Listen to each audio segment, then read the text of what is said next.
To name is to shame. That is the opinion of the young Gold Coast footballer who was racially vilified by the Bulldogs Justin Sherman. We can name him. It's also my opinion, and it's that of the AFL, but sadly I think it's not one. In fact, I know it's not one shared by many others, in particular the lady alongside of me here who we call Sports Social Conscience. Why not?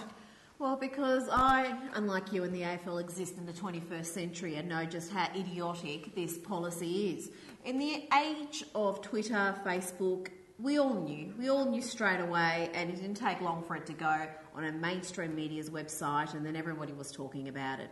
Really, I think the whole policy is flawed. It's not a policy, it's one person's request. No, it is something that the AFL encourage. I mean, and you've pretty much given it away by saying he's a young kid, so you're a hypocrite. No, I could have said he's a first gamer. Thank you. But we're treating this guy like he's doing something wrong. Why does he need to have his identity protected by anybody? He is going to be looked on as a hero, not as some sort of a villain for dobbing in this Sherman character who, for all intents and purposes, appears to be a complete arse clown. The kid seems to be an idiot. With the Bulldogs kid, as opposed the Bulldogs to kid. The Gold Coast kid.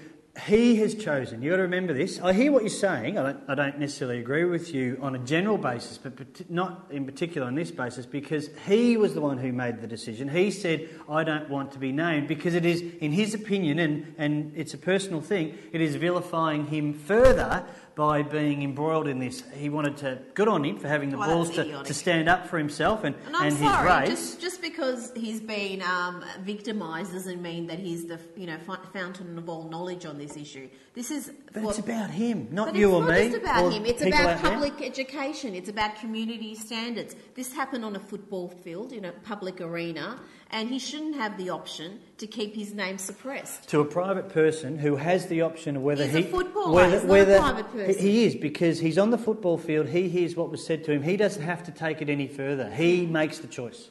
He does make the choice. And we should respect his choice. But that's what I'm saying, that this whole notion that he's going to be judged for making the choice to dob Sherman in is completely flawed. He's going to be looked on as someone of great courage for standing up for himself. In your opinion. In the opinion of the general public. And don't name him. I'm going to name Justin Sherman again. I think we'll be in agreement here. This comes from the Twitter sphere, the final word from the Fever. Sherman's apology was a crock. Why would he have to read it off a piece of paper? Not buying it. Apologies shouldn't be scripted.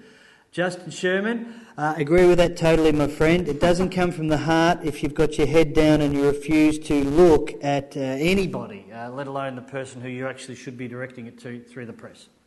It's a bit harsh. I mean, I don't want to stick up for Sherman, but he's just a kid too. I mean, he's not a... It's heartfelt. It's got to be heartfelt or don't do it. He's not a polished media performer. The Bulldogs probably typed that out for him and told him to read it out. What do you want him to do? Memorise it? Yeah, don't script anything. Just say it. I'm sorry. I wish I hadn't have done it. It's out of character. I really feel... But they don't have to type out his feelings. He's allowed to have his own.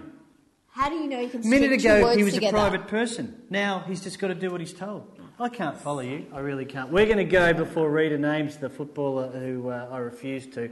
I'd love to get your opinion on the Twitter sphere. #TGO.